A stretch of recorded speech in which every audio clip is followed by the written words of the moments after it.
So hello students. Last video में अपन ने कुछ न्यूमेरिकल्स देख लिए थे पीएच के सम के ऊपर। ठीक है, अब और कुछ न्यूमेरिकल देखते, थोड़ा सा रिकैप कर लेते हैं। ठीक है, प्रॉब्लम नंबर 3.7 से कंटिन्यू करते हैं। क्वेश्चन दिया है, a weak monobasic acid is 0.04% dissociated. Okay, alpha का वैल्यू दिया है परसेंटेज में, 0.04% दिया है। ठीक है, इन कॉन्सेंट्रेशन दिया है 0.025 molar solution, 0.025 molar solution. What is the pH of the solution? PH find out करने के लिए बोला है। ठीक है, बड़ा इजी क्वेश्चन है, कुछ है नहीं क्वेश्चन में। देखो, सबसे पहले तो तुमको अल्फा को अच्छे से फाइंड आउट कर लो, क्योंकि परसेंट में दिया है तो ये क्या हो जाएगा 0.04/100, मतलब ये हो जाएगा 4 इंटू 10⁻⁻⁴। ओके, अब क्या दिया है तुमको? कॉन्सेंट्रेशन दिया है और पूछा क्या है? पीएच पूछा है। तो पीएच के लिए पहले तुमको क्या करना पड़ेगा? पीएच के लिए पहले H+ आयंस का कॉन्सेंट्रेशन फाइंड आउट करना पड़ेगा। ठीक है, अब कोई भी मोनोबेसिक एसिड हो, वीक एसिड हो, तो उसको अपन क्या कंसिडर करते हैं? HA। ओके, अभी HA को अगर अपन वाटर में डिसॉल्व करते हैं तो ये क्या प्रोड्यूस करेगा? अब ये वीक है, मतलब सीधे से साइड डबल एरो आएगा। ये क्या बनाएगा? ये बनाएगा H3O+ एक्वियस फॉर्म में प्लस A- एक्वियस फॉर्म में। ओके, ये इसका जनरल रिएक्शन हो गया। अभी तुमको जब तक इसका कॉन्सेंट्रेशन नहीं पता चलेगा, तुम लोग पीएच नहीं फाइंड कर सकते। पहले तुमको इसका कॉन्सेंट्रेशन फाइंड करना पड़ेगा। और इसका कॉन्सेंट्रेशन फाइंड कैसे होता है? Concentration of H3O+ equals to क्या हो जाएगा? Alpha into C. अब तुम्हारे पास अल्फा मिल गया और कॉन्सेंट्रेशन गिवन है, तो कर दो चीज़ को मल्टीप्लाई आपस में। क्या हो जाएगा? अल्फा है 4 इंटू 10⁻⁻⁴ इंटू कॉन्सेंट्रेशन है 0.025। ओके, अब इसको मल्टीप्लाई करोगे तो आंसर तुमको मिल जाएगा 10⁻⁻5 मोलर, 10⁻⁻5 मोलर। ओके, अब तुमको एक बार H3O+ का कॉन्सेंट्रेशन मिल गया तो पीएच तो आसान हो गया। PH equals to minus log⁻10 of concentration of H3O+ ion. Okay, तो ये क्या हो जाएगा? Minus log⁻10 of 10⁻⁻5। ओके, अब बेसिक लॉ की प्रॉपर्टी पता है, -5 आगे आ जाएगा, माइनस माइनस प्लस हो जाएगा। और ये भी 10 है, ये भी 10 है, दोनों सेम है तो 1 हो जाएगा, तो ये बच जाएगा आंसर 5। तो पीएच कितना आ जाएगा? पीएच का आंसर आ जाएगा 5। सिंपल था बड़ा ही सम। ओके, नेक्स्ट सम देखते हैं। नेक्स्ट सम है 3.8। क्या बोलता है सम? क्वेश्चन दिया है, the pH of a mono acidic weak base. PH of a mono acidic weak base, pH दिया है, कितना दिया है? 11.2, लेकिन किसका दिया है? Of a weak base. यहाँ पे एसिड का नहीं दिया है, बेस का पीएच दिया है, ये चीज़ इंपॉर्टेंट रखना। Weak base, calculated percent dissociation. Okay, alpha का वैल्यू फाइंड करना है, लेकिन परसेंटेज में फाइंड करना है। ओके, मतलब जो भी आंसर आएगा अल्फा का मल्टीप्लाई बाय 100 करो तो परसेंटेज हो जाएगा। Calculated percent dissociation in concentration दिया है इन 0.02 मोलर सोल्यूशन, इन 0.02 मोलर सोल्यूशन। ठीक है, अब इसको कैसे फाइंड आउट करोगे? सबसे पहले तो बेस बोला है, तो बेस बोला है तो तुम लोग को पहले पीओएच पता होना जरूरी है, और सेकंड थिंग तुमको अल्फा फाइंड करना है। तो अब भी अपन ने जस्ट ऊपर देखा कि H3O+ का कॉन्सेंट्रेशन इक्वल्स टू क्या था? अल्फा इंटू सी। तो जैसे ही एसिड का होगा वैसे ही बेस का भी होगा, तो यहाँ पे अपन क्या लगा सकते हैं? OH- आयन का concentration equals to alpha into सी।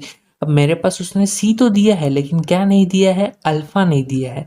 क्या नहीं दिया है? अल्फा नहीं दिया है।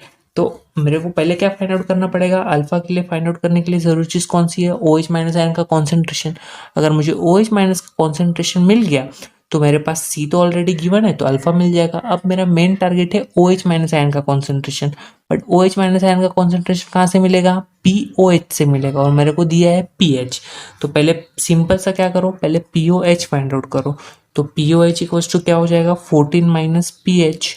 तो पीएच कितना दिया है? पीएच दिया है 11.2।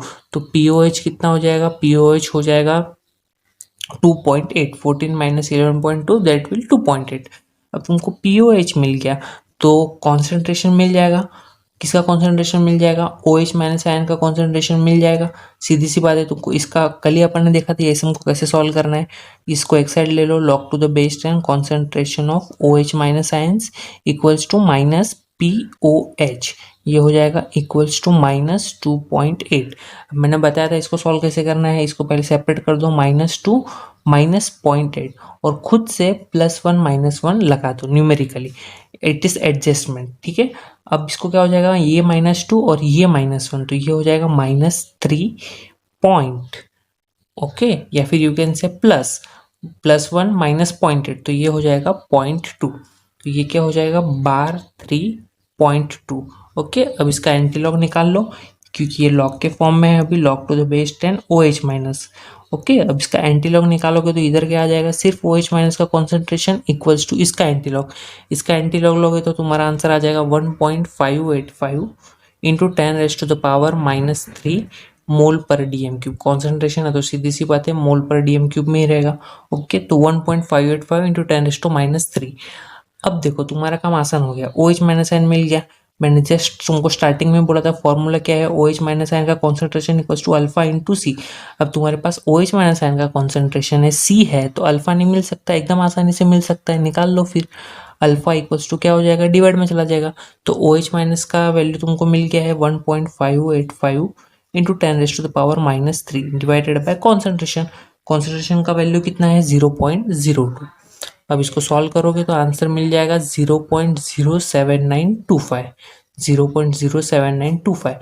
और परसेंट में पूछा है तो क्या क्या कर लोगे, परसेंट डिसोसिएशन पूछा है ना, परसेंट डिसोसिएशन इक्वल्स टू जो भी वैल्यू आएगा मल्टीप्लाई बाय क्या करोगे 100, क्योंकि तुमको परसेंट में आंसर देना है, इंटू 100। तो ये क्या हो जाएगा, ये हो जाएगा 7.925%।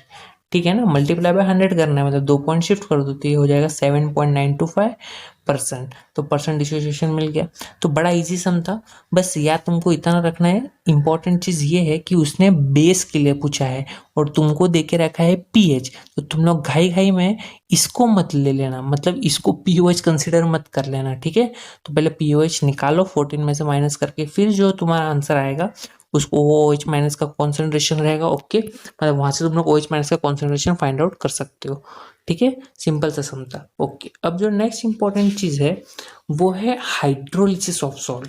वो कंसेप्ट है हाइड्रोलिसिस ऑफ सॉल्ट। अब ये चीज ध्यान से समझना, क्या होता है हाइड्रोलिसिस ऑफ सॉल्ट। अब किसी भी चीज़ का हाइड्रोलिसिस, मतलब अभी तक अपन क्या पढ़ते थे, वाटर ऐड करो उसका रिएक्शन होगा किसी भी चीज़ के साथ, तो उसको अपन बोलते थे हाइड्रोलिसिस। अब हाइड्रोलिसिस ऑफ सॉल्ट का मतलब क्या, कि कोई भी सॉल्ट हो उसमें तुम लोग वाटर ऐड करो, और वाटर ऐड करने के बाद जो सॉल्ट है मतलब सीधी सी बात है आयोनिक फॉर्म में रहेगा। सॉल्ट है मतलब सीधी सी बात है आयोनिक फॉर्म में रहेगा। तो आयोनिक फॉर्म में जब सॉल्ट रहेगा तो वो आयंस वाटर के आयंस के साथ रिएक्ट करके अगर सोल्यूशन को एसिडिक बनाते हैं या तो बेसिक बनाते हैं, या कभी कभार न्यूट्रल भी बना सकते हैं, तो उसको बोलते हैं अपन हाइड्रोलिसिस।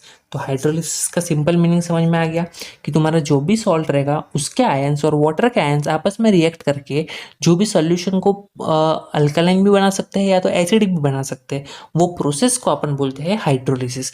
ठीक है, अब देखो, अब अपने पास टोटल 4 टाइप के सॉल्ट अवेलेबल है। कितने टाइप के अवेलेबल है, 4 टाइप के। अब 4 टाइप के सॉल्ट कैसे, देखो पहला एक टाइप अपन एक एक करके अपन देखेंगे। पहला एक ऐसा टाइप है जो salt derived from strong acid and strong base. अब ये कैसे आएगा, देखो मैंने तुमको वेरी फर्स्ट पहले ही लेक्चर में बताया था कि कौन से एसिड स्ट्रांग होते हैं, कौन से बेस स्ट्रांग होते हैं। एग्जाम्पल लेते हैं, स्ट्रॉन्ग एसिड का एग्जाम्पल HCl ले लो और स्ट्रॉन्ग बेस का एग्जाम्पल NaOH ले लो। तो HCl प्लस NaOH क्या बनाएगा आपस में, ये बनाएगा एसिड प्लस बेस, तो सॉल्ट प्लस वाटर। तो सीधी सी बात है, इसका H एंड इसका OH, तो ये तो वाटर बना लिया, ये बन गया वाटर। और सॉल्ट कहाँ से बनेगा, NaNCl, ये बन गया सॉल्ट। तो सॉल्ट प्लस वाटर, तो ये जो सॉल्ट बना इसको बोलेंगे अपन salt derived from strong acid and strong base, क्योंकि दोनों से मिलके बना हुआ है। सिमिलरली ऐसे बहुत से एग्जांपल ले सकते हो तुम लोग, जैसे कि अगर मैं बात करूँ H2SO4 स्ट्रॉन्ग एसिड है, एंड बेस तो अपने पास बहुत फेमस है NaOH, क्योंकि ज़्यादा सिंपली अवेलेबल है और समझ में आता है। तो देखो अब इसका कैसे बनाओगे, सीधी सी बात है, 2 टाइम्स H प्लस है तुम्हारे पास और यहाँ पे OH माइनस एक ही बार है, तो इट इज कॉमन सेंस कि तुमको बैलेंस करने के लिए 2 बार लेना पड़ेगा। ठीक है, तभी तो यहाँ पे 2 टाइम्स वाटर बाहर निकलेगा। अब 2 टाइम वाटर बाहर निकलेगा, मुझे कैसे पता चला? अरे भाई 2H प्लस है ना, तो सीधी सी बात है 2OH माइनस बी चाहिए, तो इसके लिए यहाँ पे 2 लिया। ओके, अब देखो, अब यहाँ पे 2H प्लस गया तो उसकी जगह पे क्या आएगा? 2Na प्लस आएगा ना, मतलब ये बन जाएगा Na2SO4।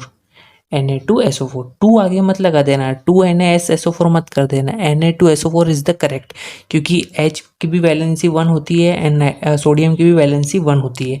ठीक है, दोनों मोनो एटॉमिक है। ओके, दोनों की वैलेंसी 1 1 होती है। ओके, तो यहाँ पे आ जाएगा Na2SO4। ठीक है, एकदम सिंपल। तो ऐसे बहुत से एग्जाम्पल ले सकते हो, तो मैंने कुछ सिंपल सा एग्जाम्पल बता दिया, और भी एग्जाम्पल ले सकते हो, जैसे कि HNO3 प्लस NaOH। तो HNO3 प्लस NaOH क्या बना दिया? ये क्या बना लेगा? H एंड OH, तो ये बनाएगा वाटर प्लस सॉल्ट। सॉल्ट कहाँ बनेगा? NaNO3 NaNO3, ये बन जाएगा सॉल्ट तुम्हारा। जैसे बहुत से एग्जांपल ले सकते हो, मैंने कुछ सिंपल से एग्जांपल्स, कुछ बेसिक से तुमको बता दिए, तो इससे तुमको आइडिया लग गया कि salt made up of strong acid and strong base का मतलब क्या हो गया। ठीक है, सिमिलरली सेकेंड टाइप है salt made up of strong acid and weak base. ठीक है, वीक बेस। अभी strong acid and weak base, इसका मतलब क्या? यहाँ पे एसिड ले लो स्ट्रॉन्ग और बेस ले लो वीक। वीक बेस में कौन आ सकता है? वीक बेस में मैंने बोला था NH4OH आ सकता है। NH4OH मतलब ग्रुप 1 एंड ग्रुप 2 के हाइड्रोक्साइड को छोड़ दोगे तो बाकी सारे जितने भी हाइड्रोक्साइड है वो सब वीक में आएंगे। ठीक है, तो ये हो गया। अब यहाँ पे क्या आएगा आंसर? देखो तुम लोग डिसाइड कर लो, H प्लस OH माइनस, ये वाटर बन गया, और तो सॉल्ट में क्या आएगा? NH4Cl, this will be the salt, NH4Cl। तो ये जो सॉल्ट बना इसको बोलेंगे salt made up of strong acid and weak base. ठीक है, तो ऐसे समझ में आया। तो वैसे सिमिलरली और दो टाइप है, और दो टाइप में क्या होगा? देखो, एक टाइप तुम लोगों ने ले लिया स्ट्रॉन्ग एसिड स्ट्रॉन्ग बेस, फिर ले लिया स्ट्रॉन्ग एसिड वीक बेस, मतलब दोनों बार स्ट्रॉन्ग एसिड लिया। अब क्या करो? बेस को चेंज करो, मतलब ही क्या है, जो नेक्स्ट रहेगा वो क्या रहेगा? Weak acid and strong base. Last वाला रहेगा weak acid and weak base. ठीक है, देखो बता देता हूँ, जो थर्ड टाइप है वो क्या रहेगा? वो रहेगा weak acid and strong base, weak acid and strong base. अब weak acid and strong base लोगे तो इसमें क्या एग्जांपल ले सकते हो? वीक एसिड, तो वीक एसिड में क्या एग्जांपल ले सकते हो? एसिटिक एसिड का ले सकते हो, CH3COOH। Okay, and strong base तो NaOH ही ले लो, सिंपल सा एग्जांपल। तो अब यहाँ पे क्या हो जाएगा? H एंड OH, तो ये बना लेगा वाटर H2O। तो सॉल्ट क्या बनेगा? CH3COO, और ये Na इधर आएगा, सॉल्ट है इसके लिए, तो ये बन जाएगा CH3COONa। तो this is the salt and this is water. ठीक है, सिंपल था। वैसे अब जो लास्ट वाला है वो बचा है week acid and weak base, वो है week acid and weak base. Okay, salt made up of week acid and weak base. अब वीक एसिड का एग्जांपल अभी अपन ने लिया एंड वीक बेस का एग्जांपल भी अपने को पता है बहुत सारे। चलो चेक करते हैं कैसे बनेगा। वीक एसिड है CH3COH एंड वीक बेस है अपने पास NH4OH। ओके, तो क्या हो जाएगा यहाँ पे? H एंड OH वाटर बन के निकलेगा, तो सॉल्ट में क्या बनेगा? CH3COO NH4 प्लस यहाँ से H2O बाहर, तो ये बन गया सॉल्ट। तो this is the salt made up of week acid and weak base. ठीक है, ये सिंपल सा चीज़ था, मतलब यहाँ पे मैंने बताया कि सॉल्ट एक्चुअली बनता कैसे है। अब अपने को देखना है हाइड्रोलिसिस कैसे हो रहा है सॉल्ट का। तो अपन पहला चेक करेंगे फर्स्ट केस के लिए। फर्स्ट केस मतलब strong acid and strong base. तो strong acid and strong base जो था वहाँ पे अपन ने एग्जांपल क्या बनाया था? सॉल्ट का NaCl। NaCl is the salt of strong acid and strong base. अब NaCl जो है ये एक स्ट्रॉन्ग इलेक्ट्रोलाइट है, तुमको अच्छे से पता है। ठीक है, अब ये एक्वियस फॉर्म में रहेगा तो ये कैसे डिसोशिएट होगा? ये डिसोशिएट होगा Na प्लस एक्वियस फॉर्म में plus Cl minus aqueous form में। ओके, अभी क्या होगा? जो ये आयन बना है, ये जो आयन बना है सॉल्ट का, ये आयंस वाटर के आयंस के साथ रिएक्ट करके क्या बना सकते हैं ये तुमको चेक करना है। ठीक है, चेक करते हैं। देखो क्या क्या पॉसिबिलिटीज बचती है। अगर Na प्लस की अगर अपन बात करें वाटर के साथ, तो अभी Na प्लस वाटर में से किसके साथ रिएक्ट करने की कैपेसिटी रखता है बताओ? Na प्लस है तो सीधी सी बात है वो किसके साथ रिएक्ट करने की कैपेसिटी रखेगा, H2O आपस में कैसे आयोनाइज होता है, H plus and OH minus. Okay, तो Na प्लस किसके साथ जाने की कोशिश करेगा, OH माइनस। तो ये यहाँ पे क्या बना लेगा, ये बना लेगा NaOH एक्वियस फॉर्म, और क्या प्रोड्यूस करेगा, बाहर निकालेगा H प्लस। ठीक है, सिमिलरली अगर मैं Cl माइनस की बात करूँ तो Cl माइनस किसके साथ रिएक्ट करने की कोशिश करेगा वाटर में, Cl माइनस किसके साथ रिएक्ट करने की कोशिश करेगा, ये रिएक्ट करने की कोशिश करेगा H प्लस के साथ, HCl बनेगा यहाँ पे, HCl एक्वियस फॉर्म प्लस क्या प्रोड्यूस करेगा, OH माइनस। तो अगर Na प्लस वाटर के साथ रिएक्ट कर रहा है तो NaOH बना रहा है एंड H प्लस प्रोड्यूस कर रहा है, Cl माइनस वाटर के साथ रिएक्ट कर रहा है तो HCl बना रहा है and OH minus ion produce कर रहा है। तो फाइनली तो H plus and OH minus same amount में प्रोड्यूस हो रहे हैं, मतलब एक दूसरे को कैंसिल आउट कर देंगे वापस से। H plus and OH minus is nothing but a water, H plus and OH minus is nothing but a water. और ये NaOH एंड HCl वापस से क्या है, ये वापस से एसिड बेस रिएक्शन कर लेंगे तो वापस से क्या बन जाएगा, सॉल्ट प्लस वाटर बनना है। मतलब फाइनली तुम्हारा जो सॉल्यूशन रहेगा वो सॉल्यूशन में कुछ फर्क पड़ेगा, मतलब सॉल्यूशन चाहे एसिडिक या बेसिक में कन्वर्ट हो सकता है क्या, नहीं हो सकता। सॉल्यूशन क्या रहेगा, solution will be a neutral, neutral solution रहेगा। क्यों न्यूट्रल सॉल्यूशन रहेगा, बात को ध्यान से समझो। अगर Na प्लस H2O के OH माइनस के साथ रिएक्ट करता है तो NaOH plus H plus produce करता है, but on the same time Cl minus भी तो है NaCl में, तो Cl माइनस जब वाटर के साथ रिएक्ट करेगा तो ये HCl plus OH minus produce करेगा, तो H plus and OH minus तो it will neutralise each other. तो जो सोल्यूशन है उस पर कुछ फर्क पड़ेगा क्या, नहीं, वो रहेगा तुम्हारा न्यूट्रल। और ये NaOH एंड HCl वापस से बना तो NaOH and HCl is nothing but acid and base, ये रहा बेस ये रहा एसिड है, वापस से रिएक्शन करके सॉल्ट प्लस वाटर ही बनाने वाला है। ठीक है, मतलब ये जो तुम्हारा हाइड्रोलिसिस हुआ, जो तुम लोग हाइड्रोलिसिस करोगे NaCl का H2O के साथ, तो वो तुमको नहीं तो एसिडिक देगा नहीं तो बेसिक सोल्यूशन देगा, वो देगा न्यूट्रल। मतलब ऐसा भी बोल सकते हैं कि salt of strong acid and strong base does not undergo hydrolysis, ये चीज याद रखना।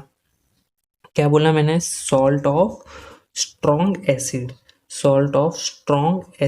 And strong base does not undergo hydrolysis. क्यों हाइड्रोलिसिस के अंदर नहीं जाते, हाइड्रोलिसिस के अंदर डज नॉट अंडरगो हाइड्रोलिसिस, क्यों हाइड्रोलिसिस के अंदर नहीं जाते, ऐसा अपन कंसिडर करते हैं, ऐसा अपन इसलिए बोलते हैं क्योंकि वो जो रिजल्टिंग सोल्यूशन है वो अपने को न्यूट्रल देता है। और हाइड्रोलिसिस का मतलब क्या, हाइड्रोलिसिस का मतलब है कि उसके जो सॉल्ट के आयन्स है वो वाटर के साथ रिएक्ट करके अपने को जो सोल्यूशन है वो या तो एसिडिक बना के दे या तो बेसिक बना के दे, तभी अपन उसको बोलेंगे हाइड्रोलिसिस। फॉर एग्जाम्पल अगर मैं सेकंड टाइप की बात करता हूँ, strong acid and weak base, तो उसका एग्जाम्पल क्या है अपने पास, उसका एग्जाम्पल है अपने पास अच्छा सा NH4Cl।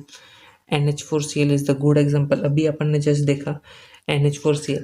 अब ये NH4Cl कैसे होगा आयोनाइज, ये होगा NH4 प्लस में aqueous form no doubt plus Cl minus. अब यहाँ पे ध्यान से देखना होगा क्या, अगर मैं दोनों का रिएक्शन वाटर के साथ कंसिडर करता हूँ तो देखो NH4 प्लस, अब NH4 प्लस H2O में किसके साथ रिएक्शन बनाएगा, ये प्लस है तो इसको माइनस चाहिए, मतलब OH माइनस को अट्रैक्ट करेगा NH4OH, और किसको रिलीज करेगा, H प्लस को रिलीज करेगा।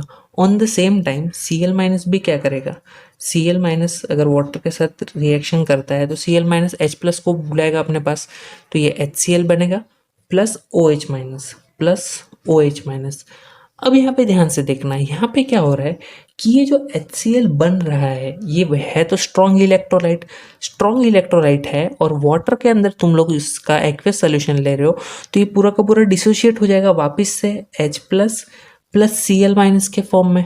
ओके, तो वापस से H plus and OH minus will neutralise each other, और ये Cl माइनस वैसे का वैसे ही रहेगा।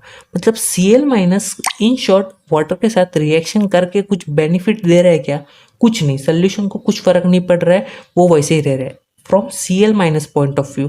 लेकिन NH4 की बात करोगे तो चेक करो, कौन एक्स्ट्रा निकल रहा है, H प्लस एक्स्ट्रा निकल रहा है। और ये जो NH4OH है, NH4OH स्ट्रॉन्ग इलेक्ट्रोलाइट नहीं है, स्ट्रॉन्ग इलेक्ट्रोलाइट नहीं है, मतलब ये 100% वापस से जैसे HCl डिसोशिएट हो गया, H प्लस और Cl माइनस, और ये दोनों एक दूसरे को न्यूट्रलाइज कर लिया, वैसे NH4OH में ये 100% न्यूट्रलाइज होके OH माइनस और H प्लस को न्यूट्रलाइज करेगा नहीं करेगा, क्योंकि ये वीक इलेक्ट्रोलाइट है, 100% डिसोशिएट नहीं होगा।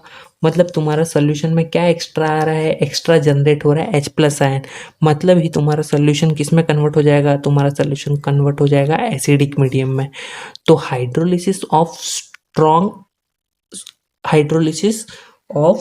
Strong acid and weak base, hydrolysis of strong acid and weak base के जो सॉल्ट है वो क्या प्रोड्यूस करते हैं, वो प्रोड्यूस करते हैं एसिडिक मीडियम का सोल्यूशन।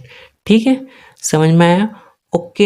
एंड क्या बोलते हैं, टेस्ट के लिए डिस्क्रिप्शन बॉक्स चेक करो, बाकी की चीज़ें नेक्स्ट लेक्चर में। Okay, thank you.